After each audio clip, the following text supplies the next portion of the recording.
Muy buenas tardes, muchas gracias, bienvenidos, bienvenidas todas a la presentación de hoy. Muy interesante, por cierto, un tema que seguramente les va a encantar porque nuestra ponente es de primer nivel y muy conocedora de estos temas. Muchas gracias por acompañarnos en este programa de investigación y de postdoctorado internacional en derechos humanos. Un tema por demás importante, de gran relevancia, poco explorado. Quiero decir que todavía hay ciertas áreas del conocimiento que tienen duda de cuál es la aplicación de la bioética y por qué estar hablando de esta vinculación directa con los derechos humanos. Y bueno, pues la tarde de hoy, tarde-noche, porque bueno, nos acompañan, como mencionaba, la doctora Agostino desde Uruguay, por acá Johan, que nos hace favor también de acompañarnos desde Colombia. Eh, y bueno, por acá veo también algunas otras personas conectadas del interior de la República. Muchas gracias. Y pues bueno, voy a proceder a mencionar algunos muy breves antecedentes curriculares de nuestra invitada de esta tarde, noche ya en otros países, como es la maestra Mónica Patricia Campos Villaseñor, quien me precio de ser su amigo de tiempo, una gran mujer, una mujer que más allá de los talentos que tiene en su formación académica, créanme que es una enamorada de los derechos humanos, me consta una persona que los vive, que los siente, que los practica y que lo demuestra día a día. Ella, como activista de derechos humanos, estudió la carrera de licenciada en Derecho en la Universidad de Anáhuac, México Norte. Posteriormente, igual en la misma casa de estudios, en la Universidad de Anáhuac, México Norte, en la Facultad de Bioética, estudios de maestría en dicha área. Y cuenta con estudios de posgrado en el ITAM, Instituto Tecnológico Autónomo de México, en temas de resolución de conflictos de atenciones médicas y también con especialidad en derechos humanos por la Universidad Castilla-La Mancha en España. Pues bien, no me resta más que cederle el uso de la voz a nuestra querida invitada. Mónica, bienvenida, muchas gracias por estar con nosotros y te cedemos el uso de la voz. Nuevamente, gracias por acompañarnos. Gracias. Muchísimas gracias, doctor Arellano. Querido amigo, este es un honor para mí estar frente a este grupo tan selecto. Y a ustedes, muchas gracias por el favor de su presencia en esta plática que vamos a tener. Como el doctor Arellano comentó, tras bambalinas, a mí me gusta que tengan las cámaras prendidas, porque no me gusta hablar a la pantalla nada más y ver nombres. A mí me gusta verlos.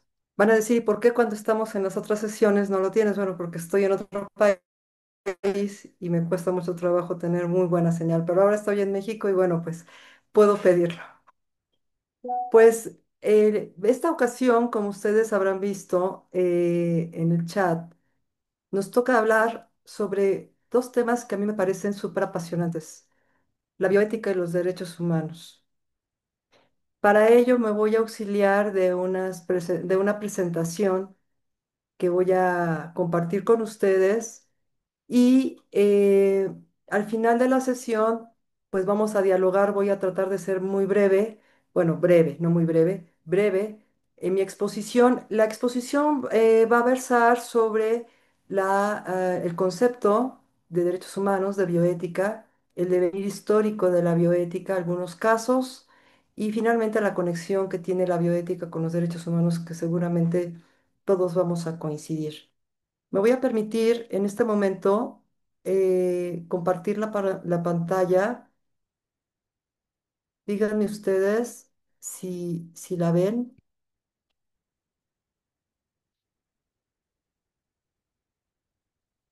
¿Si la ven?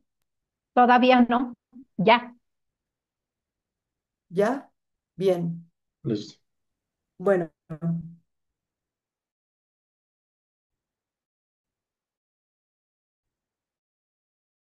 para poder dar la plática necesito auxiliarme a platicar sobre el tema. Como comentaba, yo quisiera saber, Rocío Rico, ¿qué entendemos por derechos humanos?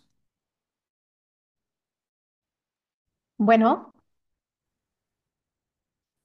¿Me habló, doctora? Perdón, pero parezco maestra y soy maestra y doy clases, entonces pregunto, te Los pregunto. derechos humanos, Sí, pues es ¿qué son los todo lo derechos que humanos? Sí, tenemos de nuestra dignidad como personas por el solo hecho de serlos.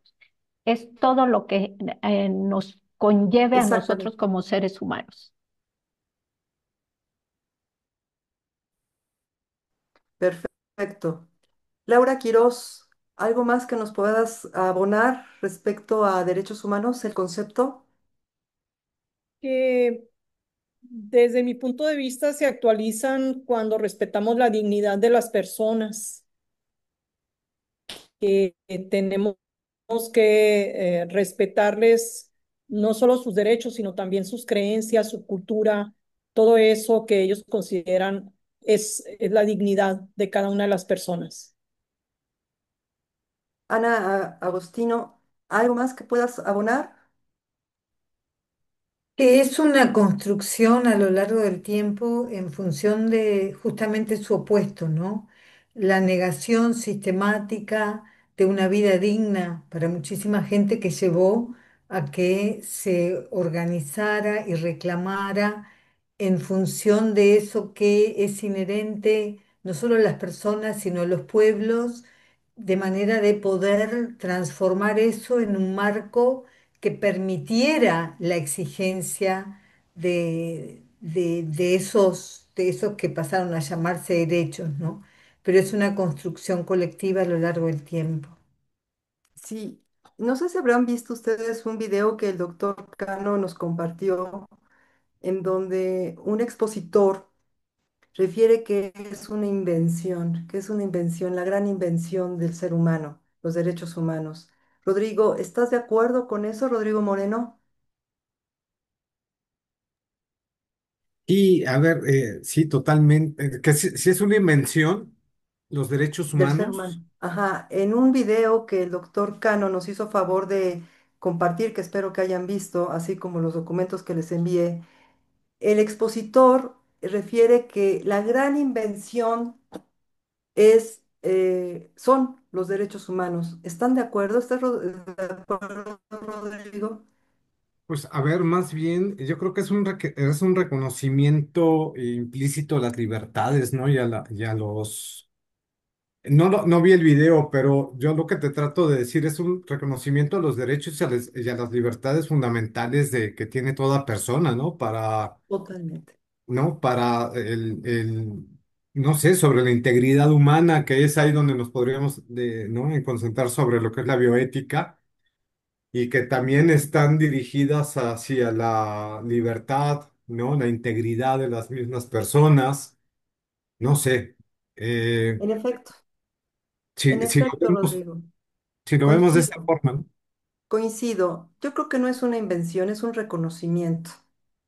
Como nuestras compañeras nos dijeron, es la base de la vida, punto. Para poder vivir en sociedad debemos reconocer los derechos humanos. Y ese reconocimiento de los derechos humanos nos hace estar seguros en nuestro desarrollo como tales, en este mundo, en todos los ámbitos. Ustedes pónganse a pensar que los derechos humanos como tales son inherentes a nuestra naturaleza y no podemos vivir sin ellos, punto. El listado de derechos humanos lo conocemos por demás. Las clasificaciones que ya han sido superadas de derechos humanos las conocemos por demás. Pero lo que quiero que nos quedemos en este ámbito es que son inherentes a nosotros con independencia de que los reconozcamos. Ojo, los tenemos y los hacemos efectivos al momento que los reconocemos. ¿De acuerdo? No podemos hacer efectivo algo que no reconocemos, que no lo tenemos en mente. Y lo importante ahora es que nuestras sociedades, en cualquier parte del orbe, más, menos, tenemos ese concepto de derechos humanos, que está basado, que protege, que se funda, cuyo bastión es la dignidad. ¿Hasta aquí? ¿Alguna duda? Creo que queda claro. Sé que por aquí hay médicos. ¿Quién es médico por aquí? ¿Quién es médico? ¿Puede abrir el micrófono quien sea médico, por favor? Nadie. Bueno, pues entonces me voy a permitir preguntar a Ricardo. Hola, doctora, buenas Ah, noches. ¿quién habla? Soy la doctora Mari Carmen Esmer. Mari Carmen, ¿nos podrías ilustrar, por favor, qué es la bioética?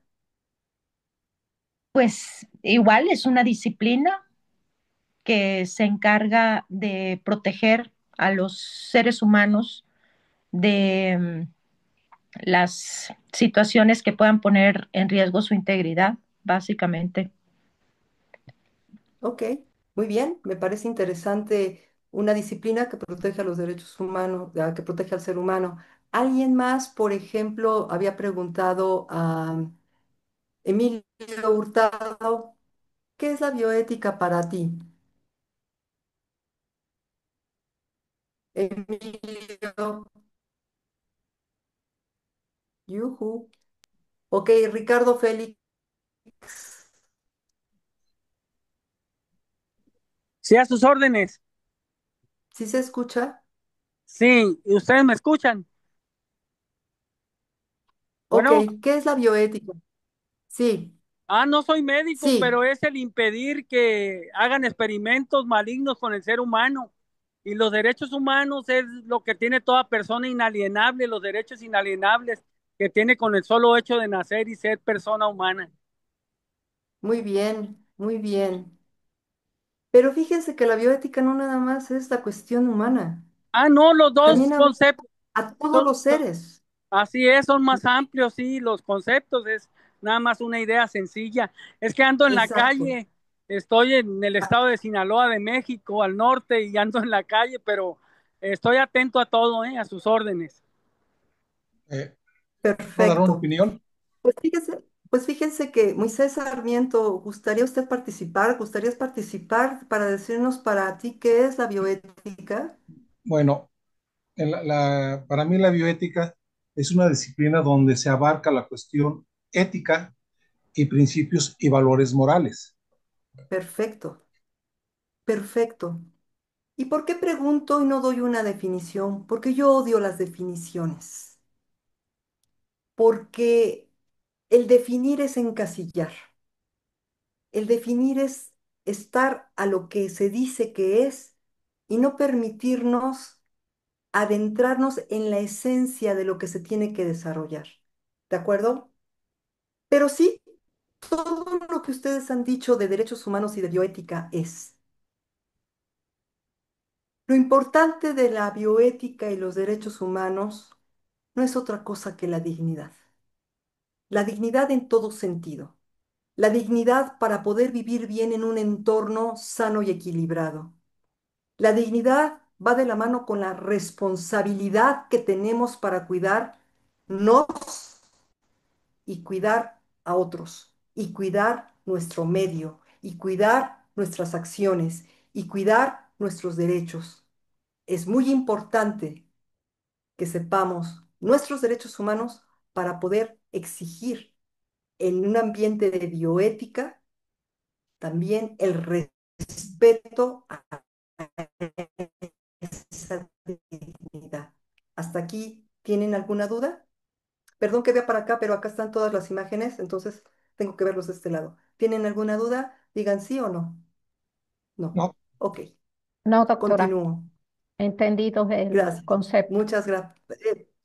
Omitan los títulos nobiliarios. Mónica o Patricia, me encanta. A mí los títulos nobiliarios de doctor, maestro, eso no me gustan. Antes que nada somos seres humanos, somos personas y lo demás es lo de menos. Hay que demostrar. Ahora vamos a ver cómo surge la bioética. Para poder platicar con ustedes, evidentemente, durante de muchos estudios, eh, muchas personas doctas en la materia hablan a partir de Nuremberg. Yo me voy a ir un poco antes. ¿Por qué? Porque nosotros somos producto de una historia que nos ha hecho y que nos ha gritado a pecho abierto siempre que tenemos que tener respeto hacia el otro. Y a pesar de ello, no lo hemos hecho hasta hoy. Voy a comenzar con una persona que ustedes seguramente conocen, que es Hipócrates de Cos. Perdón. Hipócrates de Cos elaboró el juramento pagano o el juramento hipocrático en el 460 a.C. Y este juramento hipocrático lo juraban las personas que se dedicaban a prestar los servicios médicos. Es el primer código ético y su principio fundamental es el primum non nocere, que está en el apartado de epidemias. El principio de no hacer daño. Nada nuevo ahora. Pareciera que es nuevo, pero fíjense desde cuándo. Hipócrates refería también que se debía actuar en beneficio del paciente. Exigía la obediencia del enfermo hacia los dictámenes de los médicos, y esto está en el apartado de aforismos. Hipócrates de Cos es el padre del paternalismo médico. Lo que diga el médico es, y no hay manera de decir no.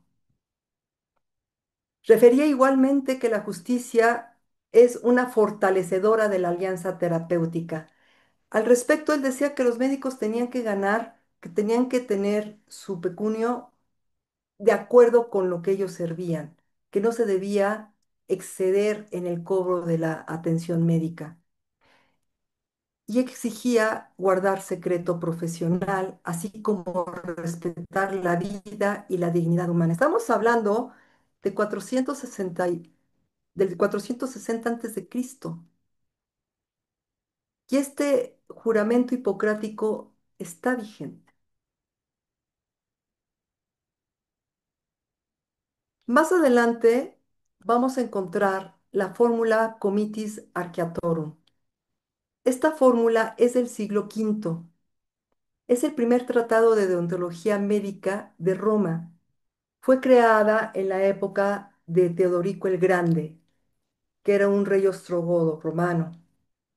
Y esta fórmula, el comitis esconde que archeantorum tiene dos, es una, etimológicamente, archeatum es primero y atros es médico, archeantorum, el primer médico papal.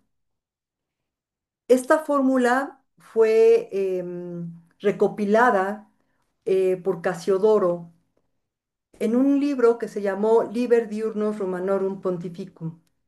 Este libro estuvo vigente del siglo sexto al siglo onceavo. El médico romano tenía un nivel importante en la élite del imperio. Eran los que cuidaban de la salud imperial, no nada más del emperador y su séquito, sino daba las pautas a seguir para atender a los pacientes. Así, es el primer código ético oficial de Europa y establece el ejercicio, las normas éticas del ejercicio profesional. ¿Y de qué hablaba? Pues decía que los médicos debían ampliar sus conocimientos, debía consultar con otros médicos, también exigía la confidencialidad y la conducta profesional del médico. Esta conducta profesional era no el ensañamiento terapéutico. En aquella época, pues no estaban tan avanzados como ahora, eso decimos nosotros, pero se experimentaba con determinadas hierbas para ver cuáles eran las consecuencias. Y él decía, cuidado, no, hay que tener cuidado, hay que tener respeto por los pacientes. En la Edad Media, me voy a saltar hasta la Edad Media. En la Edad Media, como todos ustedes saben, la filosofía cristiana tuvo una gran influencia en todas las materias y no la medicina fue excepción. Santo Tomás de Aquino fue quien integró la medicina con la teología y el derecho natural. Pero no nada más la filosofía cristiana tuvo que ver con la medicina. También los judíos, también los árabes tuvieron una gran influencia en aspectos médicos. Al efecto, traigo a cuenta a Ishaq bin Ali al-Ruhamdi. Él escribió el Adab al-Taib, que es la práctica ética del médico. Esta es una carta, realmente. Esta carta se la entregó al hijo de un visir. Este cuate que estaba medio tristón, tenía depresión, le escribe una carta diciéndole qué le debe de exigir a su médico para que él se sienta mejor. En esta carta y en algunos escritos que se adhieren posteriormente al Tabib, refiere una anécdota de un paciente en donde el médico le dice al paciente que tiene que retener la orina. Y al día siguiente el paciente llega doblado de dolor porque las ingles no, vaya, es un dolor inexplicable y está enojado el paciente. Y entonces el médico le dice, pero ¿por qué te pasa, no? Y el paciente le dice, pues que usted me dijo que retuviera la orina y no he orinado desde antier o desde ayer. Y le dice el doctor, no, bueno, yo le pedía que retuviera la orina, pero en un frasco, en un pocillo, porque la tengo que analizar. Y entonces Ishaq bin Ali al-Ruhawi refiere que en esta práctica ética del médico, que el médico debe de ser claro para poder pedir al paciente que le haga caso en algún tratamiento, que lleve a cabo algún tratamiento, pero que tiene que ser claro.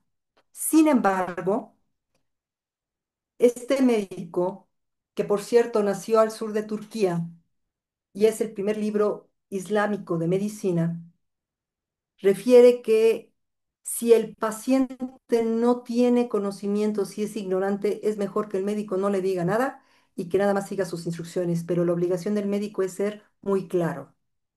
Y entonces redundamos en lo que Hipócrates había dicho como el paternalismo médico. Más adelante encontramos a Moshe ben Maimón o Maimónides, mejor conocido como Maimónides. Resulta que Maimónides nació en Córdoba, en la actual España, en la parte de Córdoba, en la actual España, y murió en Egipto, exiliado. Él fue un médico hebreo del siglo XII que enseñaba que los pacientes tienen que ser tratados como fines, no como medios para encontrar la verdad. Él escribe un libro que se llama Regimen Santis, que es la guía de buena salud, y sus ideas del Regimen Santis es la medicina preventiva, la higiene pública, el acercamiento al paciente y la preservación de la salud del alma. Recordemos que estamos hablando de un judío. Y él refiere que el alma tiene que estar plena, contenta y en paz para no generar enfermedades, pero que el médico, además de sanar el cuerpo, debe de sanar el alma, es decir, escucharlo. Y entonces muchos psicólogos consideran a Maimónides el padre de la psicología.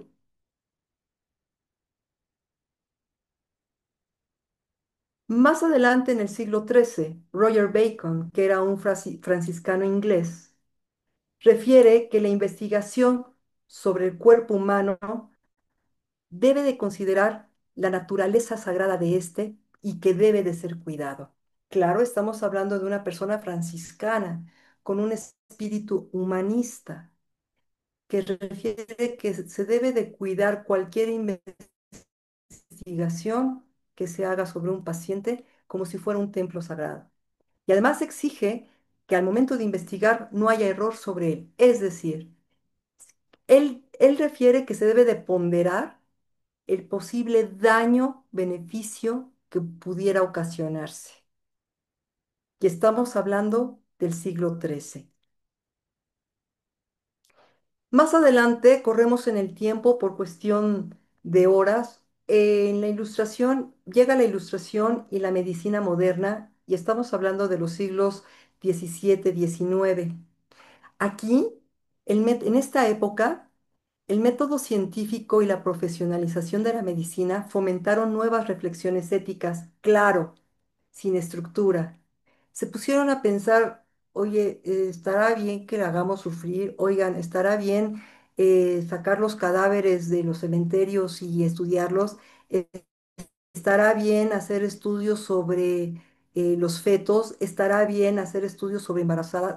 Se ponen a pensar sobre eso. Aparecen cuestionamientos sobre la experimentación en seres humanos, la autonomía del paciente, es decir, la libre voluntad del paciente para poder decir si quiero o no quiero que usted me atienda y que me aplique tal tratamiento o tal medicamento. Empieza a vislumbrarse esto del consentimiento informado, aunque no de manera muy materializada, y surge un incipiente debate sobre el papel del médico como figura de autoridad y sobre la dignidad del paciente. Empiezan a preguntarse si efectivamente el médico es el todo y el paciente es el ignorante del todo. Y entonces empieza ese debate muy por debajo, muy sutil, que no conviene a las élites médicas que en esa época estaban y que estaban manejadas por la iglesia, por cuestiones religiosas. En 1803, Thomas Percival escribe el primer código como tal, que así le menciona, Código de Ética Médica. Thomas Percival eh, redacta un documento muy importante sobre los deberes profesionales. Y resumido, este código médico ético refiere que el deber médico no nada más es con el paciente, sino con sus colegas y la sociedad. ¿Por qué? Porque muchos médicos, no sé si a la doctora que me hizo favor de participar le suene, le parezca familiar, que un médico decía, tienes X padecimiento y el paciente iba con otro médico y le decía, no, este médico no sabe, es un tonto, tú tienes esto. Y entonces el otro se quedaba, el paciente se quedaba dudoso, iba con un tercer médico y decía, no, los otros dos no saben, son unos tontos, yo soy el que sé. Y entonces este deber médico de lealtad, de congruencia, de no ejercer dudas, de no sembrar dudas sobre los pacientes, lo considera Percival como un principio ético que obliga a los médicos a decir la verdad. Y además que esos médicos traten igual a todos, es decir, el deber médico con la sociedad, no nada más con una élite. Exige igualmente en esta deontología médica el respeto a la dignidad del paciente, el principio de justicia y, como les he dicho, el trato equitativo. Gracias a Percival se desarrollan los hospitales, primero en Inglaterra y después en el resto del mundo. Él propone una salud pública, que el Estado provea servicios de salud a la población. Y para ello genera por primera vez el uso de datos demográficos para ver cuántos hospitales, cuántas instituciones de salud se requieren en determinadas zonas de acuerdo con el número de población que haya. Y él, gracias a él, mi abuela me daba aceite de hígado de bacalao para que creciera fuerte y sana. No por raquítica, sino porque decía que el aceite de hígado de bacalao era muy bueno. Y bueno, pues gracias a Percival, creo que todos nosotros tomamos, aunque sea 2 cucharadas, de la emulsión famosísima de Scott. Y bueno, fue Percival el que inspiró a nuestras abuelas.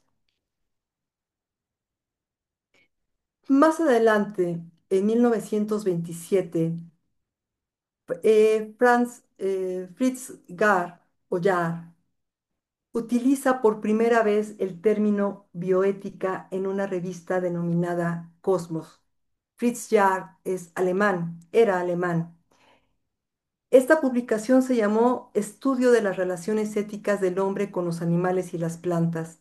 Y como les he dicho, utiliza por primera vez el término bioética, bioethic, que decía que había que tener un equilibrio entre el hombre, los animales y las plantas para poder sobrevivir.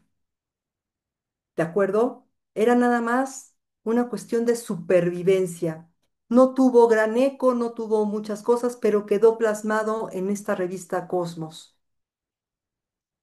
Ah, avanzamos en los años y viene la Segunda Guerra Mundial, por ustedes también conocidas, y vienen las atrocidades que también conocemos, y en 1947 se publica el Código de Nuremberg, derivado de los juicios de Nuremberg, a 23 médicos nazis que hicieron experimentos por demás atroces no nada más a población judía que se encontraba en los campos de concentración, sino también a gitanos, enanos, ancianos, mujeres embarazadas, gemelos, etcétera.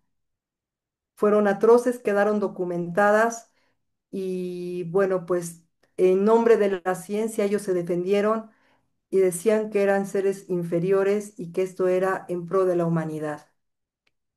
Este código de Nuremberg es el primer código de ética del siglo XX, del siglo pasado, respecto de la investigación humana. Este código tiene 10 principios que ustedes ya conocen porque se los envié vía chat y que voy a reducir en unos cuantos puntos. Beneficio para la humanidad, que esa investigación sea en beneficio de la humanidad, que se evite el sufrimiento innecesario y por supuesto que las personas cuando quieran salirse de esa investigación puedan hacerlo. Que si yo no quiero ya estar en investigación, tenga la facultad de salirme de esa investigación. Esos son los principales puntos del Código de Nuremberg.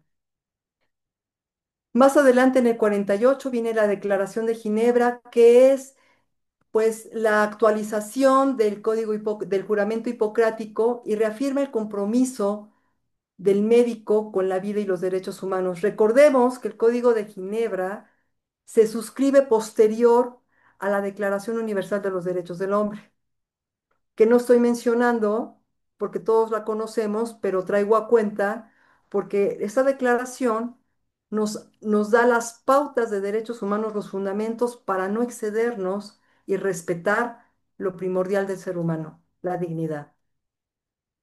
En 1949 se suscribe el Código Internacional de Ética Médica y este código fue creado por la Asociación Médica Mundial y reafirma los principios del juramento hipocrático, pero adaptados al mundo moderno. Más adelante, en 1964, se suscribe la Declaración de Helsinki, en donde por primera vez se exige a nivel internacional el consentimiento informado, suscrito. Establece las normas éticas para la investigación médica en humanos, pero además la revisión ética. No nada más que nos basemos en los principios éticos para investigar, sino que esa investigación sea revisada desde el punto de vista ético, en sus consecuencias, en su procedimiento, en el trato a las personas. Es decir, no nada más mi buena fe y que yo quiero el bienestar. No, no, no, no, no. Todo el procedimiento tiene que ser sujeto a una revisión y la Declaración de Helsinki así le exige. Van Rensselaer Potter, en 1970, es el que crea, por así decirlo, ya de manera formal, el concepto de bioética. Él publica The Perspectives in Biology and Medicine, que fue editado por la Universidad de Johns Hopkins en un artículo titulado Bioethics. Él lo nombra la ciencia de la supervivencia. ¿Recuerdan a Fritz Jarr, que hablábamos de 1927, que hablaba de una bioética de la supervivencia? Bueno, pues Van Rensselaer Potter igual. Él también considera que la bioética es una ciencia de la supervivencia, no nada más centralizada en el hombre, sino en todo el entorno que vive, que late, que palpa, que se siente, y también en la naturaleza. Crea un puente, el cual más adelante, en 1970, va a redactar un libro que se llama Bioética, ¿Amor? Bioética Ok. de Puente al Futuro. Si alguien quiere participar, escuché un micrófono abierto.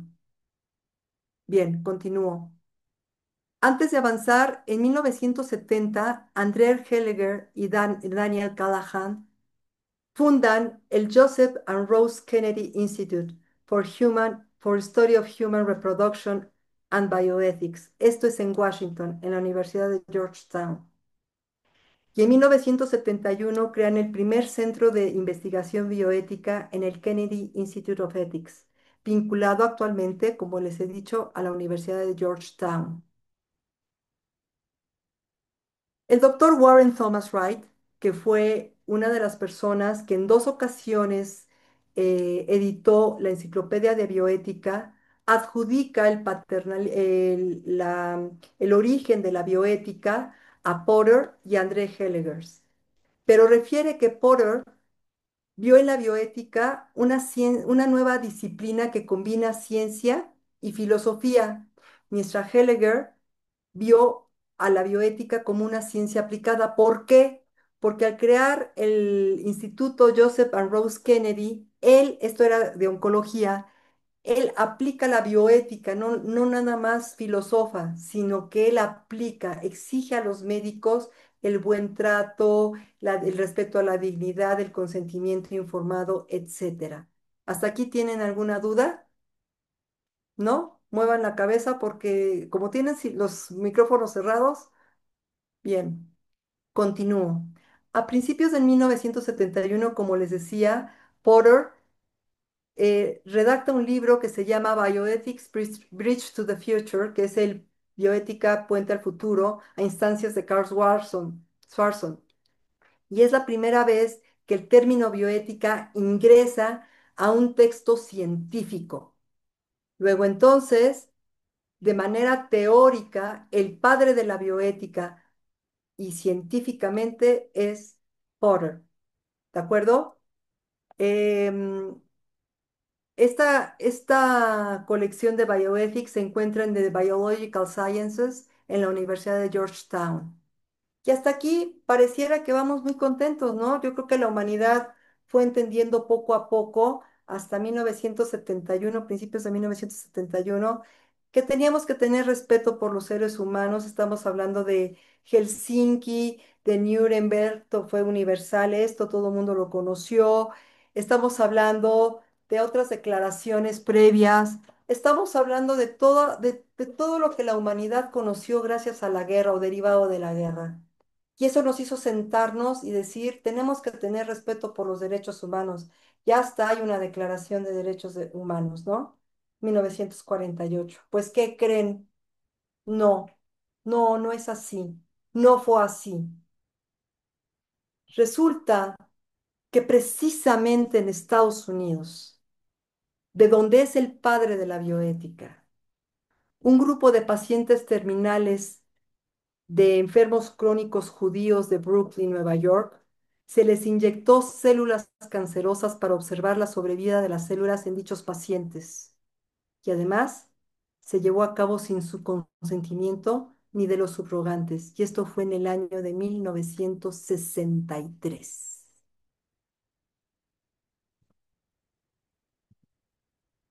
En 1967, también, en los Estados Unidos, en una escuela para niños con retardo mental en Nueva York, se les inoculó el virus de la hepatitis con consentimiento de los padres.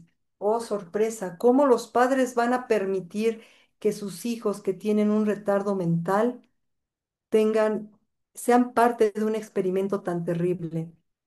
Bueno, cuando fue descubierto esto, los padres dijeron, pues sí di mi consentimiento, pero ¿qué creen? Si yo no lo daba para que formaran parte de esta investigación, no podían ingresar a la escuela y era la única que había. Y entonces se vieron coaccionados. Luego entonces no habría consentimiento libre e informado. Entre 1932 y 1972 ocurrió un hecho por demás terrible en Tuskegee, Alabama, perdón. Un grupo de 600 personas afroamericanas de condición socioeconómica muy baja fueron parte de una investigación respecto de la sífilis.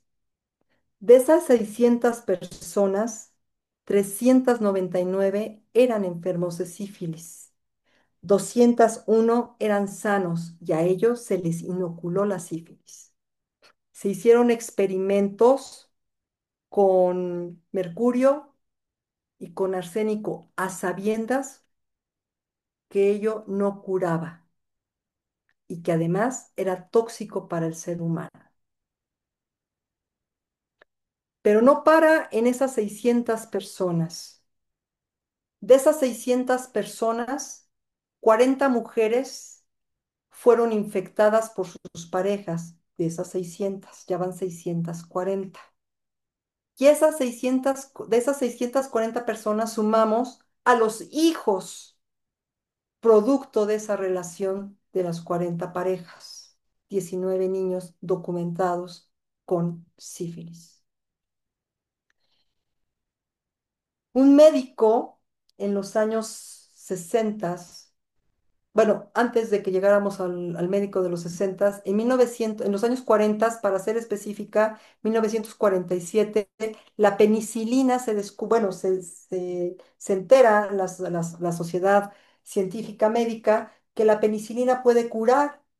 Y a estas personas no se les informó de este conocimiento científico y de esta posibilidad de ser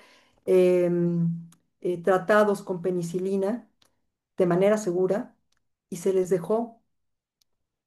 ¿Por qué una población afroamericana se prestó a ello? Bueno, pues como ustedes lo pueden leer, eran parte de una sociedad de personas socioeconómicamente bajas, de condición baja. ¿Y qué les ofrecieron? Pues les ofrecieron trasladarlos a los hospitales, les decían que ellos tenían una sangre enferma, pero además les mandaron una carta que decía que se llamaba La última oportunidad para recibir un trato especial y gratuito porque tú tienes una enfermedad de la sangre, sin especificarles más. Y entonces ellos interesados en sanar se inscribieron porque además les ofrecieron ayuda económica, alimentos y en caso de muerte, asistencia funeraria, cosa que nada sucedió de esto. Un médico, como les decía Peter Boxon, ingresa por los años 50 a esto. Debo decirles que este proyecto de Tuskegee, Alabama, era por un año a partir de 1932-1933 para ver lo de la sífilis y se prolongó nada más la friolera de 40 años. El médico que ingresa, hay cambio de médicos, unos se salen, otros se mueren, etcétera. Ingresa un médico que se llama Peter Buxton y él se da cuenta de los atropellos que están ocasionando y dice que no es correcto lo que están haciendo y nadie le hace caso. Pero además tratan de inscribir a 200 personas más a este proyecto. Pero como ya tenían sífilis, el gobierno de Estados Unidos dice, no, mejor que ya no ingresen, mejor les damos nosotros la penicilina. Y estos reciben penicilina. En 1972, el doctor Peter Buxton lo notifica, lo hace saber al periódico Star Washington en abril de 1970, en abril o en junio de 1972. Al día siguiente, el New York Times, a primera plana, publica esta situación de las víctimas de sífilis tratadas durante 40 años y concluye que era una investigación totalmente injustificada. ¿Por qué? Porque se dan cuenta de que los médicos no era su intención ver cómo evitar el sufrimiento, sino cómo iban a morir las personas con sífilis. A ellos les interesaba saber cómo morían sin auxilio, sin tratamientos médicos. El proyecto de la US Public Health Service hace la investigación y en 1979 elabora el reporte Belmont. Este reporte ustedes también ya tienen porque se los envié. tiene tres principios, que es el del respeto, beneficencia y justicia. Y entonces se consideran como un mantra de Georgetown. Y esta es el primer paso para sentar las bases éticas de la bioética: el respeto, la beneficencia y la justicia. Este caso de Tuskegee, Alabama, crea también the National Commission for Protection of Human Subjects. La Comisión Nacional es el antecedente de los comités de bioética. Esta fue creada en 1974. Esta declaración de la que les hablo es de 1980, y esta declaración habla del derecho a una salud equitativa, es decir, tiene una perspectiva social. Esta declaración busca que los países en vía de desarrollo adapten las investigaciones a su situación cultural y socioeconómica, es decir, que no se abuse de la población pobre. En 1982, la UNESCO publica las Pautas Éticas Internacionales para la Investigación relacionada con la salud con seres humanos, la cual fue modificada en el 93, en el 2002 y en el 2016, y están aún vigentes. En 1997, la UNESCO suscribe la Declaración sobre el Genoma Humano. Habla de, en esa época empieza a vislumbrarse el tema de la genética y la dignidad. Los principios éticos de la genética son señalados en esta declaración y establece los principales: la privacidad, la no discriminación y el acceso equitativo. En 2003, la Declaración de Barcelona, gracias a la Unión Europea, que invierte con el Centro de Ética y Derecho de Copenhague una investigación para poder realizar los protocolos de bioética. Y entonces estos protocolos se consideran los protocolos europeos de bioética y tratan sobre la vulnerabilidad, la dignidad, la autonomía y la integridad. Y esto es en el 2003. En el mismo año se suscribe por la UNESCO la Declaración Internacional sobre Datos Genéticos, que habla sobre la privacidad genética, normas sobre uso y protección de datos genéticos personales, confidencialidad y consentimiento. ¿Por qué? Porque las aseguradoras pretendían obtener esos datos genéticos para tasar las probabilidades de enfermedad de quienes compraran seguros médicos. Y entonces obligan a los grupos de investigación genética a resguardar la confidencialidad y a requerir el consentimiento informado de las personas. Finalmente, en el 2005 se suscribe la Declaración sobre Bioética y Derechos Humanos, que es el marco ético internacional actual que relaciona la bioética con los derechos humanos, es decir, la dignidad, la autonomía, la justicia y la solidaridad. Y entonces, si ustedes pueden ver en la lámina, tanto el marco ético internacional como los principios éticos de bioética europeos coinciden en la dignidad y en la autonomía.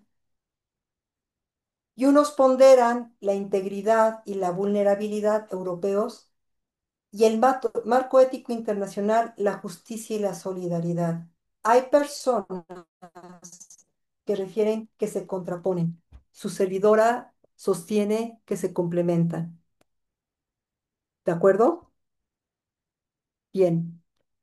En 1979 surgen los principios fundamentales derivados del caso Belmont, del caso de Tuskegee en Alabama, los principios fundamentales de la bioética, Debo decirles que Bouchon y Sheldres formaron parte del grupo de investigación de Belmont, del caso Belmont, de la declaración de Belmont. Y ellos nos dan los principios fundamentales de la bioética. Laura Medina, ¿me podrías decir si tú los conoces, cuáles son, después de todo lo que he platicado? No conozco los principios fundamentales de los que habla, pero sé que bueno, respecto de estos puntos torales que nos llevan a los principios de bioética, sé que se construyen siguiendo acciones y decisiones que van enfocadas al bienestar, a la salud y al respeto sobre todo a la vida en todas sus formas, no solamente a la vida humana, sino a la vida, al respeto en todas sus formas. Pero estos dos principios de los que puntualmente habla, no los conozco. Está bien, gracias. Héctor Mancilla,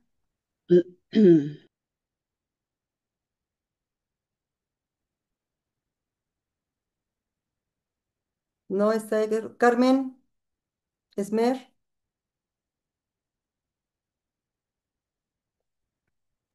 Y aquí ando. sí, En realidad, pues los cuatro principios que en este momento se enuncian como principios básicos de la bioética es el respeto a la autonomía, que el paciente pueda tomar sus propias decisiones, la beneficencia, o sea, que todas las acciones sean enfocadas en el bienestar del paciente, la no maleficencia, o sea, específicamente enunciando esa necesidad que se tiene de no causarle un daño al paciente, y la justicia, que es que realmente creo que muchos de los ejemplos que se dieron están como muy enfocados también en el tema de justicia, ¿no? En donde en ese momento la dignidad humana sí tenía como categorías. Ahorita nos queda como muy claro que parte de lo que se observa dentro de un principio bioético es esta necesidad de actuar en donde estemos pensando si lo que estamos haciendo pues es justo para un paciente. me parece muy bien, muchísimas gracias. Y ahorita lo pueden ver ustedes en la lámina, efectivamente. Tiene toda la razón, es autonomía, beneficencia, justicia y no maleficencia. La autonomía es el respeto por las decisiones del paciente, como ya lo comentó nuestra querida compañera. La beneficencia es promover el bienestar del paciente. La justicia es la distribución, atiende a la distribución de los recursos sanitarios y la no maleficencia es no causar daño, que es distinto a la beneficencia. Ojo, no es lo mismo la maleficencia a la beneficencia, la no maleficencia a la beneficencia. La beneficencia es aplicar el tratamiento buscando y promoviendo el bienestar del paciente. Y la no maleficencia sería el acto doloso de causarle daño, es decir, estoy actuando mal, ¿de acuerdo? Y eso está prohibido, no maleficencia. ¿Hasta aquí tenemos alguna duda? Ay, ¿de cómo le hago para atrás? Ok, perdón, no me acuerdo en cuál iba. Ok. Creo que Rodrigo iba a comentar algo, Pati. Sí, Rodrigo, perdónenme, interrúmpanme porque resulta que su servidora no puede verlos a todos, a todos. Entonces, Perdón, ¿eh? cuando levantan la mano no puedo ver. Los Y, escucho. y ahorita tronó muy fuerte. A ver, nada más una ¿Quién pregunta. iba? Hola, Hablamos de- Rodrigo. Sí, Hola. Cuando hablamos de la no maleficencia, me imagino o quiero comprender que se trata de un tema de responsabilidad, ¿es correcto? por supuesto. La no Ok, maleficencia es la ponderación de que vas a aplicar un tratamiento, vas a hacer algo a un paciente, la no maleficencia, sin hacerle daño. Mi actuar va a ser estrictamente ético. La beneficencia es ponderar que ese tratamiento o este sea el mejor para el paciente. ¿De acuerdo? ok. Entonces, ¿Sí? estamos hablando de algo de integridad, o sea, estamos hablando sobre responsabilidad e integridad. Exactamente. Pero Ok, no podemos separarlos. Yo creo que cuando estamos viendo los principios, van concatenados. Uno no puede darse sin el otro. Ok. Van de la mano. O Nacen sea, juntos, mueren juntos y están juntos y se eh, desarrollan juntos. ¿De o sea, acuerdo? es evitarle un Yes. daño Claro. a toda costa, punto. Principium non nocere. Hipócrates. 460 antes de Años Cristo. antes de O sea, parece que Cristo. estamos descubriendo el hilo negro. Por Dios, ya lo habíamos dicho desde antes, ¿no? Bien, continuando con ahora, concluyo la historia que espero que no se me hayan dormido y que les haya parecido interesante. ¿Qué pasa cuando nos enfrentamos a un dilema bioético? ¿Cómo vamos a argumentar cuando nos enfrentamos a un dilema bioético? Que aquí es el quiz de la bioética. Pues tenemos que ver primero la situación, los valores y las consecuencias. ¿Qué es lo que pasa? ¿Qué valores me mueven? ¿Y qué consecuencias va a tener lo que voy a analizar? Y no nada más me refiero a atención médica, a decisiones políticas sanitarias, a la autorización de medicamentos, a la aplicación de vacuna, a mil situaciones que atañan asuntos bioéticos.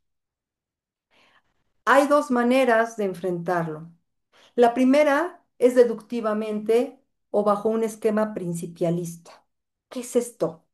El caso, pero con base en los principios éticos. ¿De acuerdo? ¿Sobre qué me voy a fundamentar para poder analizar? Tengo todo un esquema ético para poder analizar. ¿Cuáles son? Justicia, no maleficencia, la beneficencia y el no hacer daño, ¿no? La autonomía. Pero es donde entran en conflicto.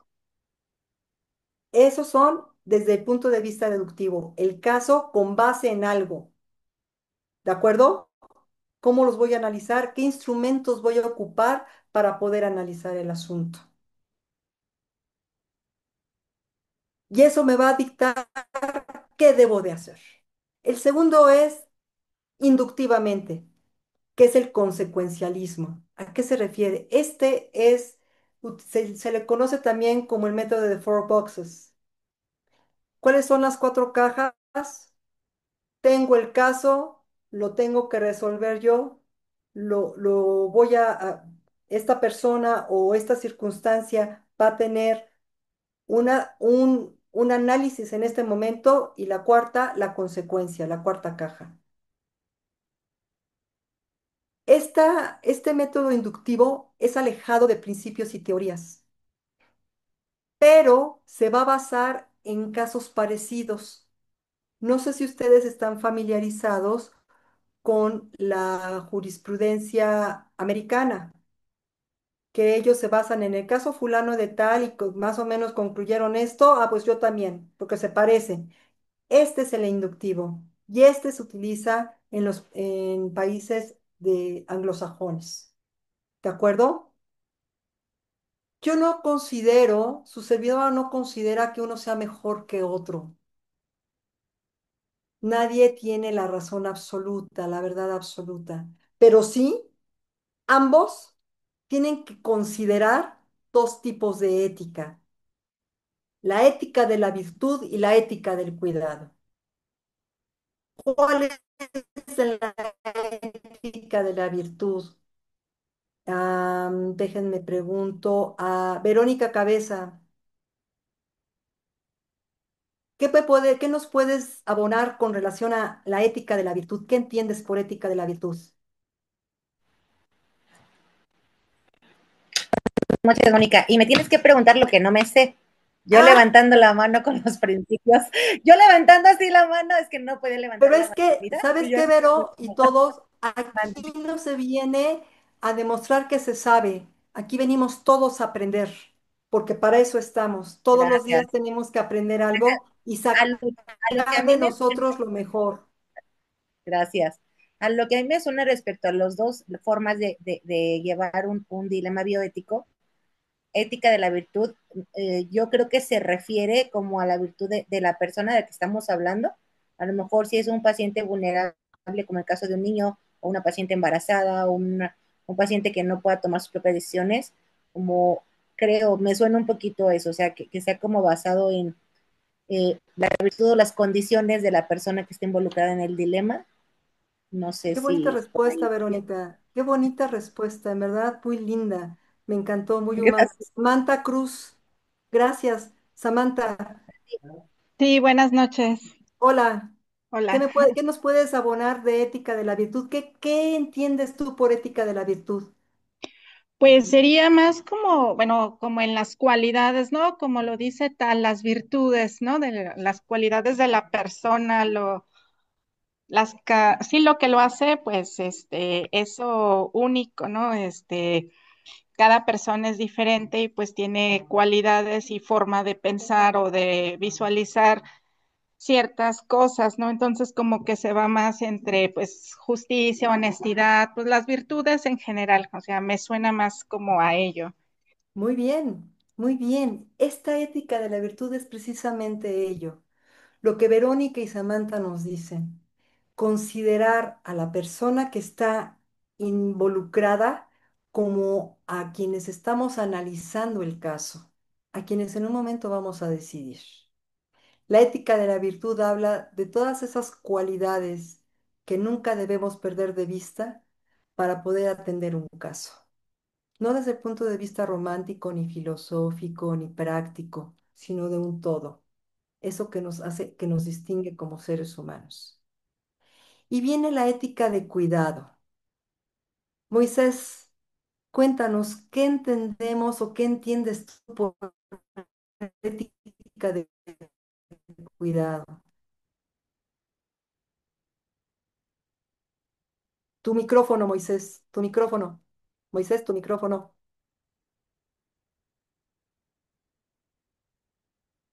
Tu micrófono. ¿Ya está? ¿No me escuchan? Ya, Ok. Mira, ya, con respecto gracias. a la ética de la virtud, yo lo considero como un carácter moral de una persona con base a la acción de la ética. Claro. Pero yo te pregunté sobre la ética de la virtud. Perdón,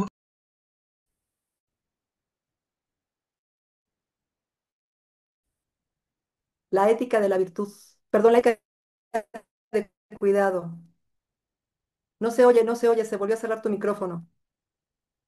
Mónica, Sí, ahorita Brenda, ya te vi, ya te vi. Espérame, Brenda, deja que termine Moisés. Moisés, tu micrófono. No, no, no, no, tu micrófono. problemas con... Ah, Ya, no.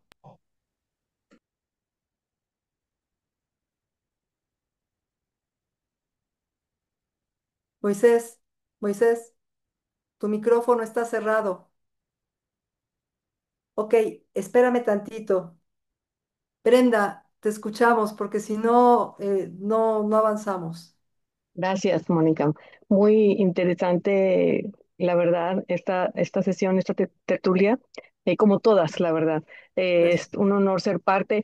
Eh, me, me llama la atención la ética del cuidado y me remonta al libro de Carol Gilligan de Massachusetts de 1982, en donde ella habla sobre la importancia de la ética del cuidado del que cuida, que suena repetitivo, que no se limita única y exclusivamente a la empatía, sino que va más allá de llevar a cabo y considerar la compasión, que la Exacto. compasión trae consigo y considera no solamente tener empatía por lo que el otro siente o lo que el otro le ocurre o lo que el otro necesita, sino tratar de buscar cómo ayudarle o cómo atenuarle esa necesidad que presenta. Y en eso se enfoca el tema de la ética del cuidado que nos habla en su libro de este mismo nombre.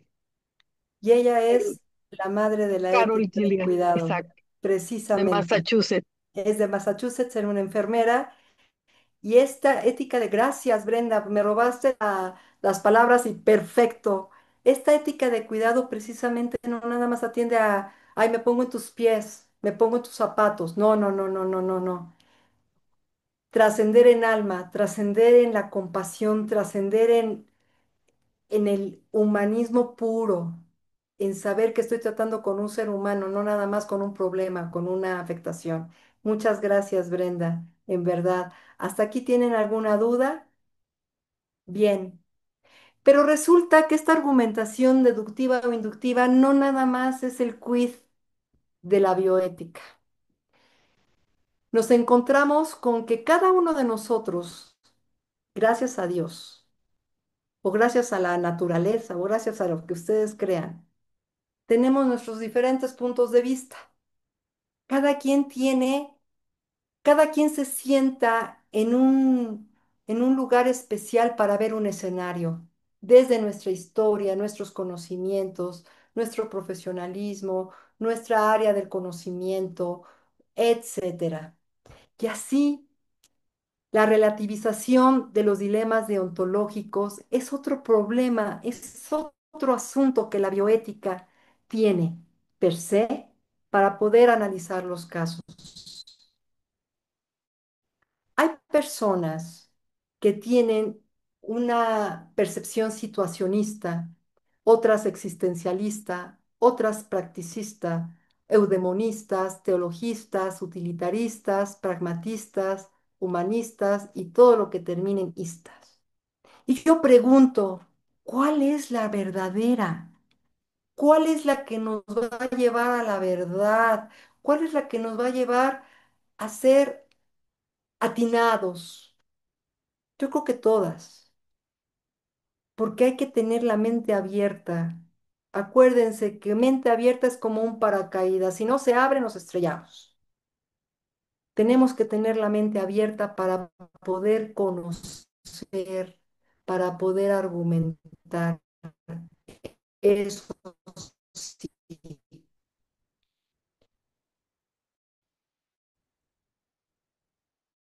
Cualquier corriente que nos mueva filosófica y emocional de las personas. Muchos estudiosos de la bioética hablan de que hay varios tipos de bioética. O sea, no nada más es cómo vamos a argumentar, cómo le vamos a entrar al asunto, desde qué punto de vista filosófico vamos a conocer el asunto. No, no nada más eso, sino de qué postura vamos a tener, qué postura bioética vamos a tener para afrontar, para determinar el asunto. Y encontramos, por ejemplo, la bioética personalista. Esta bioética es antropocéntrica. Esta bioética habla del principio de la defensa de la vida física. Argumenta que debemos cuidar a la persona, al cuerpo de la persona, porque sin el cuerpo la persona no vive. Y entonces prioriza ese cuerpo, ese cuidado corpóreo en el tratamiento o en la investigación o en las consecuencias de cualquier acto que pueda afectarle. Habla de un principio de totalidad. ¿Qué quiere decir? Esta totalidad es que yo como persona soy un cuerpo, pero también tengo voluntad y soy libre para decidir, es decir, tengo autonomía. Y este principio de totalidad va de la mano con el principio terapéutico, es decir, yo voy a autorizar en ese ámbito de autonomía, de información, etcétera, qué terapia voy a recibir y los pros y los contras y tengo que estar informada. Esta autonomía, como lo ven en el punto 3, debe de estar basada en el principio de libertad y de responsabilidad. La libertad y la responsabilidad son base fundamental para poder tomar una decisión y esa decisión debe de ser informada. Y el principio de sociabilidad y subsidiariedad, ¿a qué se refiere? A que el hombre es un ente social, que todo lo que le afecte a una persona va a afectar al resto de la sociedad. que todo lo que suceda a un ser humano va a tener también afectación de algún modo en algún ámbito social. Este tipo de bioética, esta corriente, es italiana y su padre se llama Elio Sgreccia. En su manual de bioética de 1980 la plasma de manera muy humana, muy hermosa, y se ha desarrollado por todo el mundo gracias a la Federación Internacional de Centros de Bioética de Inspiración Personalista. Debo comentarles que esta bioética ha permeado en América Latina de manera muy fuerte y se convirtió durante 2, 3 décadas como el cimiento para los comités de bioética y las comisiones de bioética en toda América Latina y parte de Europa. Pero también hay una bioética consensualista o civil. ¿De qué se trata esta bioética consensualista o civil? Pues como su nombre lo indica, es la que exige el consenso, la comunicación, el consenso racional entre el acuerdo de los involucrados. Voy a poner un ejemplo. El médico tiene la obligación de informarme desde el principio hasta el fin cómo va a empezar, qué me va a pasar y cuáles son las consecuencias para que yo pueda decir, va, estoy de acuerdo. ¿Sí? Debe de haber un consenso ético. El médico tiene que actuar de manera ética y yo debo de actuar como paciente de manera racional para poder tener esta simbiosis. Debe de haber un mínimo de principios aplicables dentro de una sociedad pluralista y secular. ¿Qué quiere decir esto? Estos principios mínimos es estar conforme a derecho, en los principios bioéticos, que no se exceda en beneficio de alguien en particular, sino que si hay algún beneficio pueda ser social. Y estos mínimos éticos deben también ser consensuados. Como les digo, ética de mínimos o mínimos éticos. Esta bioética consensualista o civil no se basa en una doctrina filosófica o filosofía específica. Esto es de acuerdo de voluntades y busca establecer criterios claros o transparentes para aplicar la bioética. Es más bien práctica, cómo me voy a relacionar con los pacientes y protege a los involucrados en temas bioéticos. Después viene esta bioética que es la bioética clínica. Heidegger, como les había comentado, Heidegger, perdón, es el padre de esta bioética clínica, que es la relación que tienen todo el cuerpo médico con el paciente, pero también los avances científicos y tecnológicos que se le van a aplicar al paciente. Verbigracia, un tratamiento para el cáncer puede ser con radioterapia, quimioterapia, inmunoterapia, bla, bla, bla. Estos avances tienen que ser humanos, ¿sí? Pero prácticos. ¿Qué es lo mejor para el paciente desde el punto de vista científico, tecnológico y bajo el conocimiento e información del paciente? En pacientes con trastornos mentales. Es bien difícil esta bioética clínica porque no va a ser directa con el paciente. Y trastornos mentales, no nada más vamos a hablar de personas que tienen una capitis diminutio de natura, sino, por ejemplo, un paciente que tuvo un accidente y quedó con un problema mental, una inconsciencia que está en estado de coma. Esta bioética clínica va a atender a este tipo de asuntos, ¿sí? En particular. La bioética social, esta es la bioética que trata de aspectos de política pública en materia de salud. Habla de la justicia y la equidad en materia de salud. Habla del mejoramiento de las condiciones de vida de la población en equilibrio con el medio en el cual interactúa. Y hace un especial énfasis en la promoción de los derechos humanos en una sociedad plural. Esta bioética social, me encantaría que las personas que redactan las leyes, las cámaras de diputados en mi país, México, la tuvieran muy, muy presente, pero de manera realista, no sofista, no política barata, de veras, no ofrecer hospitales de primer mundo y caer en el quinto mundo. Y viene una nueva corriente, la bioética transdisciplinar. ¿De qué se trata? Esta bioética está actualmente de moda en América Latina y en el resto del orbe, porque tiene una visión global y un sistema de cuidado de la vida. Es decir, ya no es antropocéntrica, ya observa los problemas bioéticos de manera general y cómo van a afectar a nuestro entorno y obviamente al ser humano y a todo, a toda vida que haya en la Tierra. Esta bioética transdisciplinar, integra diversas disciplinas para abordar problemas complejos. Abarca no solo la vida humana, como les digo, sino a las demás existentes como una interacción dinámica. Todo lo que afecte a un ecosistema nos va a afectar a nosotros como seres humanos, calentamiento global, la contaminación, la tala indiscriminada de árboles, lo que les venga a la mente. Y así podemos ver que la bioética y los derechos humanos van de la mano.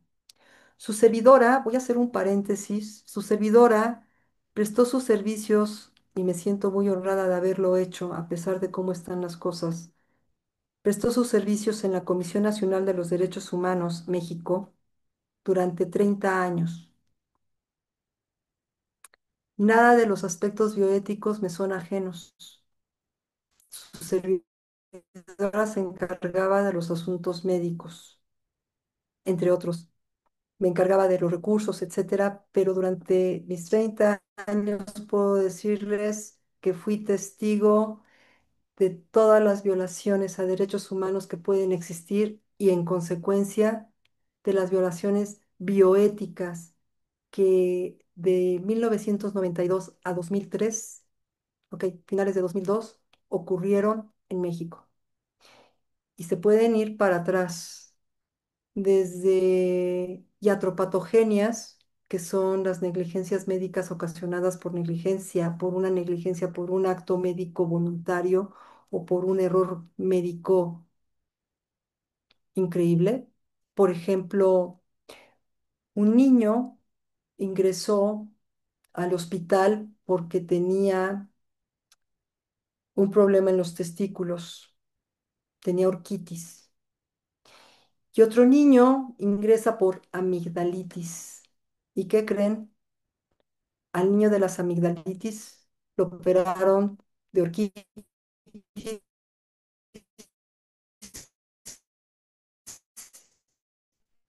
y al de orquitis revisó, no vio que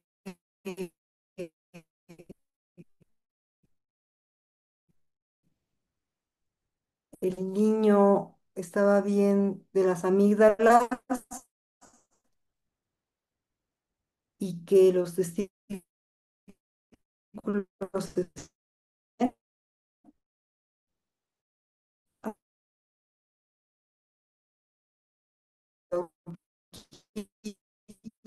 y así los operaron, que no tienen una cirugía. ¿Y qué pasa con el médico que es obligado, a pesar de haber dicho que él no quiere tratar a la persona, porque va en contra de sus principios y es obligado por un instituto a realizarlo, porque está bajo? ¿Qué pasa con los médicos que tienen que tratar alrededor de 30, 40 pacientes en un horario de 7 de la mañana a 2 de la tarde? ¿En dónde está la empatía? ¿Dónde está la información? Dónde está todo lo que hemos hablado? ¿Y qué pasa con las vacunas por COVID? que no sabemos cuáles son las consecuencias que tienen esas vacunas y que todos los que fuimos vacunados vamos a saber si hay alguna consecuencia en nuestra salud al cabo de los años porque una pandemia y pues hicieron estudios rapidito, no son efectivas, otros necesitaban refuerzo y entonces no hay una igualdad. Y unas accedieron a mejores vacunas, otras las compraron, otras las hicieron, pero no servían tanto y entonces, bueno, pues no hay una bioética social, no hay una bioética clínica, no hay una bioética humana, no hay una bioética, bla, bla, bla. Y entonces todo lo que hemos hablado podemos ver que tiene una relación dolorosa y una relación que nos constriñe a ponernos las pilas. Cuando trabajaba en la comisión y ustedes, que no necesitan trabajar en ninguna comisión de derechos humanos, no me van a negar que el listado que van a leer y que voy a leer con ustedes va de la mano de la bioética, la negligencia médica, la falta de acceso a servicios de salud, la discriminación, la violencia que se ejerce en contra de los pacientes y seguimiento informado, la insuficiencia de insumos, omisión de atención médica. Hay pacientes que tienen 3, 4, 5, 6 horas fuera de urgencias, sentaditos en el piso porque no hay lugar para ser atendidos. Hay personas infartadas que se tienen que esperar 3, 4 horas para ser auscultados y determinar qué tipo de infarto tiene. Si se respira, no es urgencia. Y si no me firmas un pagaré para que te comprometas, pero mi paciente se está muriendo, casi casi firman todo, ¿no? La obstaculización de prestaciones de seguridad social, la violencia en el ámbito laboral, violación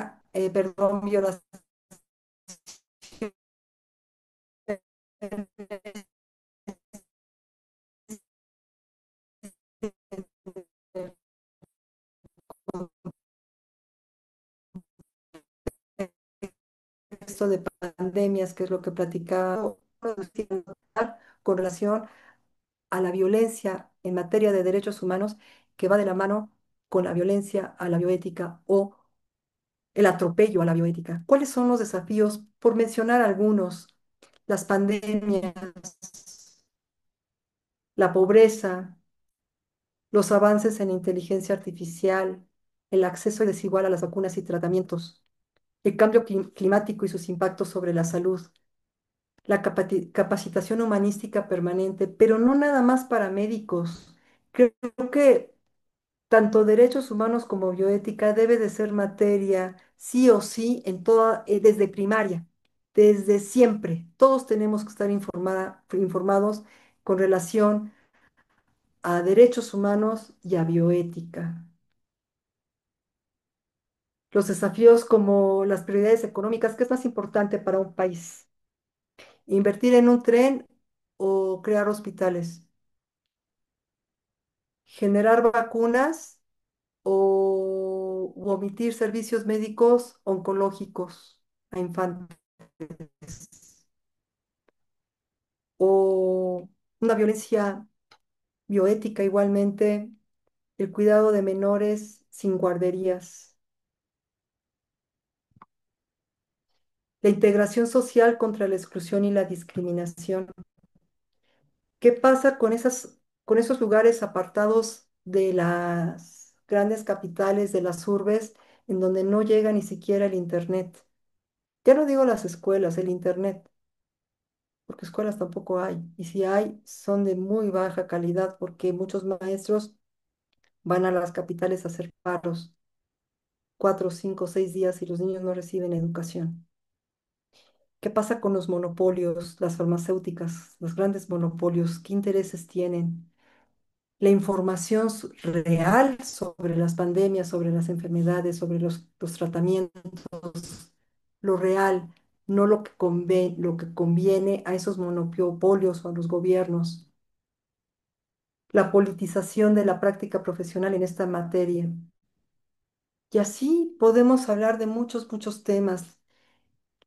Así quiero que hagamos una reflexión, que la bioética no nada más es la relación médico-paciente, sino es todo lo que nos rodea como seres humanos y todo aquello que tiene vida y que nos hace vivir en este hermoso, golpeado y doloroso, dolido mundo, que si lo viéramos estaría llorando, porque lo saqueamos, no lo cuidamos, nos peleamos entre nosotros por cuestiones económicas, por cuestiones políticas sin importancia, y lo único que queremos es allegarnos de dinero, dinero, dinero, dinero, dinero, y olvidarnos de quiénes somos, de nuestra trascendencia como seres humanos, de nuestra importancia como seres humanos, el acceso a los servicios de salud con calidad y calidez.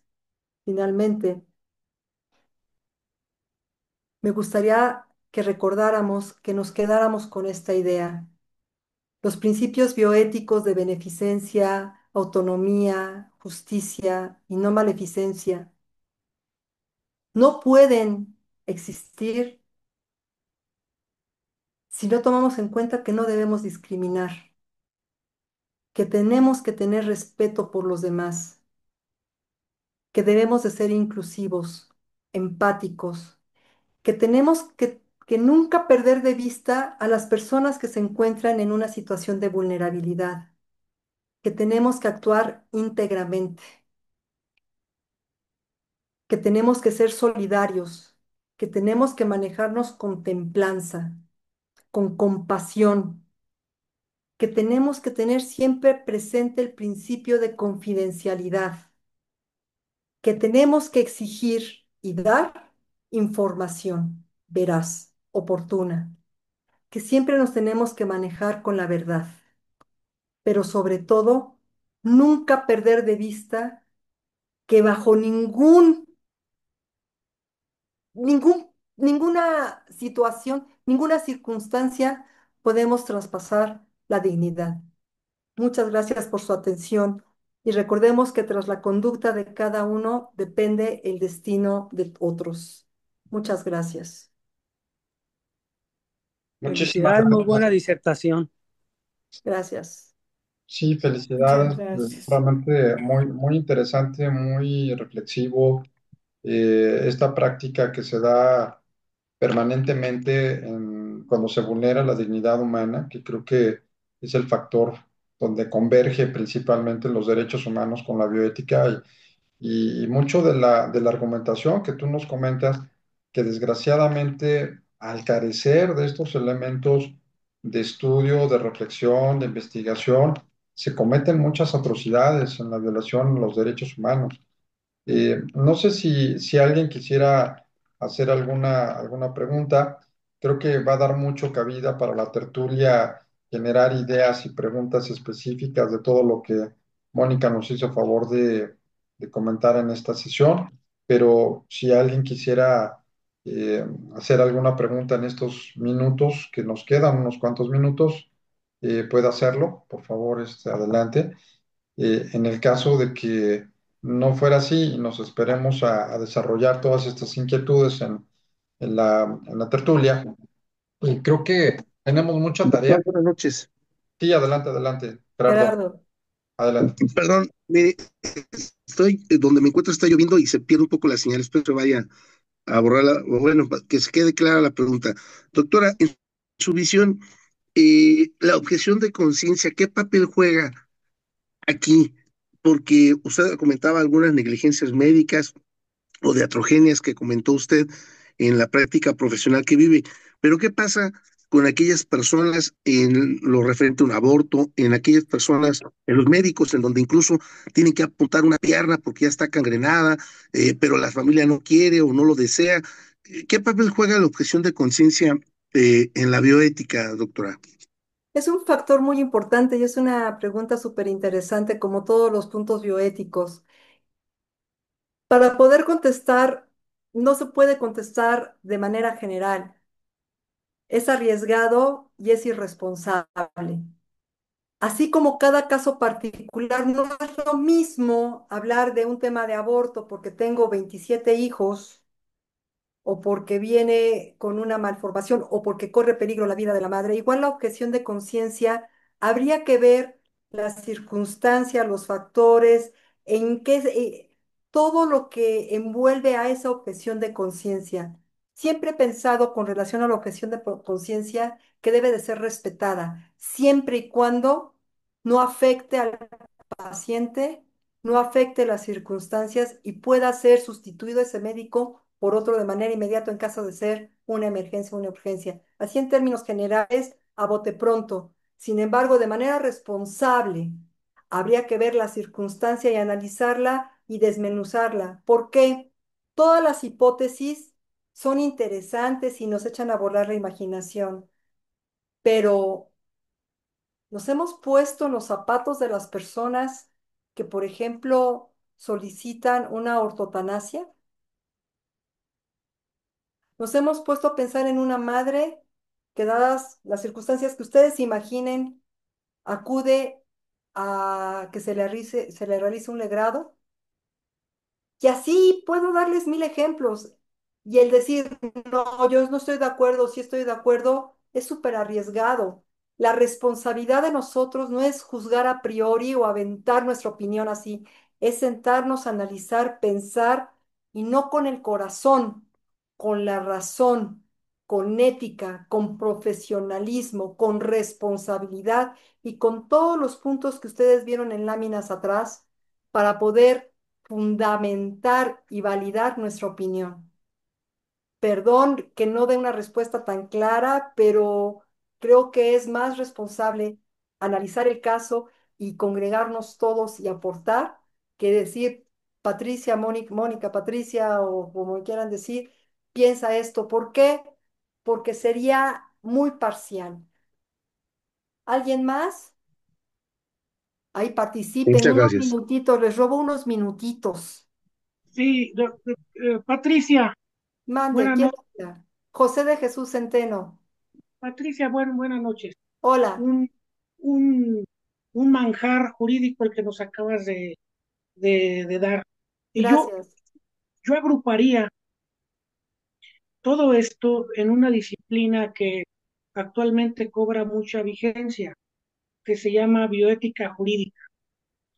Bioética jurídica viene precisamente desde la Declaración Universal de octubre del año 2005, precisamente en la que eh, bioética y derechos humanos convergen, convergen y se plasman en nuestra Constitución, incluso en cuestiones muy leves, muy someras, muy light, que si podemos interpretar para los efectos de una buena, por ejemplo, en el artículo de la salud, en el artículo de la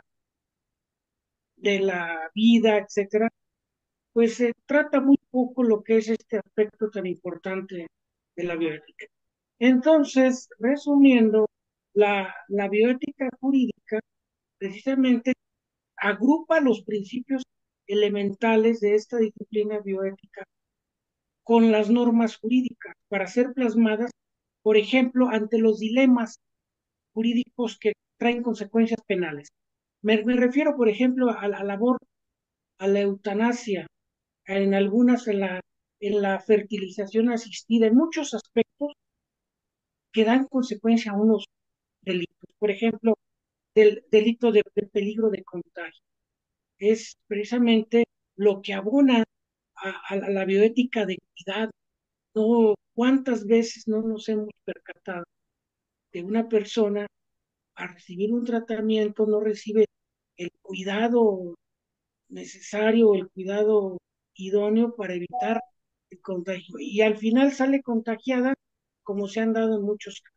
Entonces, la disciplina que yo puedo juntar es la bioética jurídica. La bioética jurídica nos trae muchos aspectos fundamentales. De hecho, en Francia, el primer libro precisamente de bioética trata de ello. O sea, trata de que en 1994, si mal no recuerdo, es precisamente para que esa bioética, que yo también la puedo afirmar desde el punto de vista filosófico, desde el punto filosófico de la filosofía real y de la filosofía axiológica, o sea, que reúne las dos, que están separadas, bios, etos, bios, vida, etos, bien o el mal, el bien o el mal sobre la vida. Entonces, esto se plasma en la norma jurídica y al llegar a la norma jurídica trae como consecuencia precisamente que la norma jurídica trae un prurito de bioética. Si la advertimos en algunas disposiciones, Patricia, penales, sobre todo aquí, por ejemplo, acaba de salir en Guanajuato una ley precisamente para que la persona pueda decidir cómo quiere morir. Si esa persona decide cómo quiere morir, pues entonces que sea con base en los principios de la ética, que los mencionaste perfectamente bien, la beneficencia. Me va a beneficiar, me va a hacer un bien. Yo quiero morir, no estamos pensando en una muerte violenta, mucho menos, sino con base en la ciencia. Entonces, vuelvo a concluir, bioética jurídica nos aterriza perfectamente lo que nos acabas de plasmar, lo que nos acabas de proyectar en tu brillante exposición. Muchísimas gracias, Patricia, un privilegio. Y Muchas buenas noches. gracias, José de Jesús. Este derecho que se tiene para poder decidir en un momento dado a futuro cómo quiero morir, en la Ciudad de México también está autorizado. Y es la ortogenesia, realmente es una parte que... Lo que pasa es que la biótica es muy amplia y da lugar a tertulias y a pláticas, doctor Arellano, que a mí me encantan, pero que debemos también de desmenuzar porque da lugar a mucho debate, mucha plática. Yo la verdad es que estoy muy honrada, me siento sumamente orgulloso y espero que ustedes se encuentren satisfechos con esta plática y que les haya dejado muchas reflexiones, muchas dudas para que en nuestra sesión próxima de lunes en la tertulia podamos discutir temas que abonen, que enriquezcan esta hora y media que tuvimos, que tuve el privilegio de tener con ustedes y que ustedes tuvieron la paciencia de escucharme. Y doctora Arellano, mis respetos, mi consideración, mi cariño, mi agradecimiento profundo, ya que es por su tiempo, porque están a deshoras, y a los que están acá en México, muchísimas gracias. Dios me los bendiga. Doctor Arellano, muchísimas gracias. No sé si alguien quiere decir algo más. Doctor Arellano, le cedo los micrófonos. Muchas gracias, Brenda. Por ahí estaba pendiente. Brenda, te escuchamos. Adelante, por favor, a previo el Muchas cierre. gracias. Gracias, doctor. Bien, sí, yo quería preguntarle a la doctora Mónica Patricia, desde su perspectiva y con su experiencia, ¿cómo considera que las instituciones de salud pudieran incorporar el principio de la dignidad humana dentro de sus políticas y procedimientos en la actualidad, con las limitaciones y toda la actualidad que nos invade? Brenda, en las políticas mexicanas y en todo el mundo, la dignidad está considerada en todas las políticas. No hay una política que no prevea el trato digno. Hasta la Ley General de Salud, la Constitución Política de los Estados Unidos Mexicanos y todas las constituciones del mundo prevén a la dignidad como la parte primordial para el respeto. El problema no está en las políticas, el problema está en la aplicación de esas políticas, en el facto, no en el derecho, en el facto, en la falta de conciencia, en la prisa que se tiene por institucionalización, por falta de cuidado, por falta de interés, por falta de información, por falta de ganas, por lo que ustedes quieran, por la falta de ética, porque nos tenemos que constreñir a cumplir, como bien decía José de Jesús, a una bioética jurídica, que es la base de todo el mínimo ético. A partir del mínimo ético, todo lo demás es ganancia. Si no violento la ley, por supuesto, no violento los derechos humanos, por supuesto, que las cuestiones bioéticas tienen que ser analizados desde un punto de vista más elevado, sí, pero con una base real. Pero si nosotros trastocamos las leyes, no nos importa y no nos importa el otro como ser humano, al momento del trato puede haber mil normas, pero son letra muerta. Son papel y letras en blanco y negro que no significan nada. Cada uno de nosotros tenemos una labor que hacer desde nuestra trinchera. Siempre lo he platicado con el doctor Arellano y esta es la mística de estos de estos postdoctorados. No es platicar por platicar y saber qué dice fulano, no, es sentarnos y decir, tiene algo de razón, lo que yo coincido lo voy a hacer, lo voy a asumir y lo voy a implementar y lo voy a multiplicar. Porque de eso se trata, no de que nosotros mejoremos, sino que lo que mejoremos lo multipliquemos con otros. Las políticas son buenas, la aplicación no. ¿Alguien más? Brenda, Gracias. espero que haya satisfecho tu respuesta. ¿Alguien más, chicos, hermosos, doctores, queridos? ¿Nadie más? Doctor Arellano.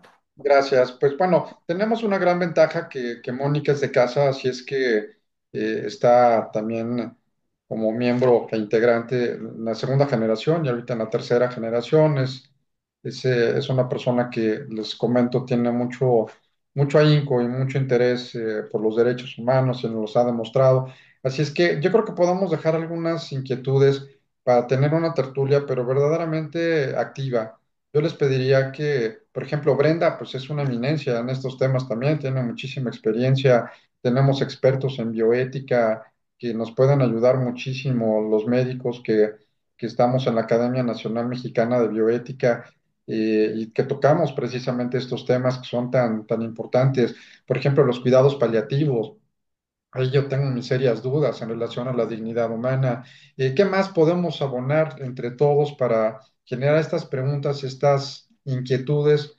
Y la verdad, ojalá entre todos, insisto, yo quiero felicitar a todos los integrantes porque no solamente estamos en un gremio netamente expertos en el campo jurídico, sino psicólogos, médicos, expertos en bioética, historiadores, mediadores, en fin, creo que podemos hablar de muchas disciplinas que nos van a ayudar mucho a crecer en nuevos perfiles, en nuevas ideas, en nuevas estructuras y en el amplio caminar del entendimiento de los derechos humanos y más con este enfoque tan bonito de lo que es la bioética que necesita forzosamente una argumentación, como nos decía Mónica, pero una argumentación con razonamiento. Y me atrevería, para ya no quitarles el tiempo, a garantizar que uno de los grandes problemas que tenemos en derechos humanos y por supuesto en la bioética es que no sabemos qué es la dignidad humana, no la entendemos, no sabemos en realidad en qué consiste. Les recomiendo una joya, verdaderamente, Dignidad Humana de Manuel Atienza.